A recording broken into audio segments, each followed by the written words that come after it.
Саляму алейкум ва рахматуллахи ва баракатуху. У каждого человека в жизни есть испытания. У пророка Мухаммада, алейхиссалату вассалям, также были испытания. И Аллах Та'аля отправляет именно те испытания, которые мы можем преодолеть.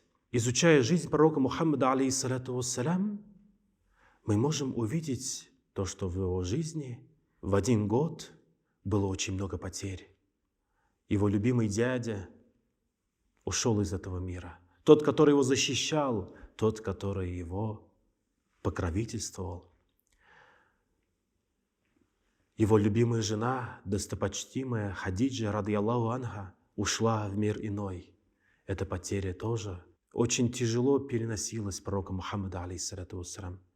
И когда в один из дней пророк Мухаммад, алейхиссалату вассалям, направился в Таифа, в город, где живут известные курайшиты, состоятельные люди, чтобы их призвать к пути Всевышнего, к пути света, добра, и их ознакомить путем религии, они его встретили с камнями, ругая его самыми грязными последними словами.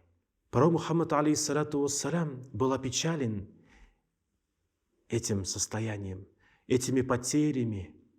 И Аллах Та'аля в Коране говорит: после каждого затруднения даю вам облегчение. И к пророку Мухаммаду, алейхиссалату вассалям, пришло как раз радостное событие, его вознесение и встреча с самим Творцом, Всевышним Аллаха Та'аля. В эту ночь Ми'раджа, каждому мусульманину дано было очень большое благо. Первым и главным, наверное, благом – это как раз молитва, пятикратная молитва. Изначально она была дана в 50-кратном размере. Но тогда пророк Мухаммад, алейхиссалату вассалям, поведал об этом приказе Всевышнего Мусе, алейхиссалям. Муса, алейхиссалям, сказал: «Я знаю, о пророк, что умма, твои последователи не смогут поднять эту ношу. Попроси облегчения у Всевышнего». И так пророк Мухаммад, алейхиссалату вассалям, раз за разом с 50 молитв уменьшил до 5 молитв в день.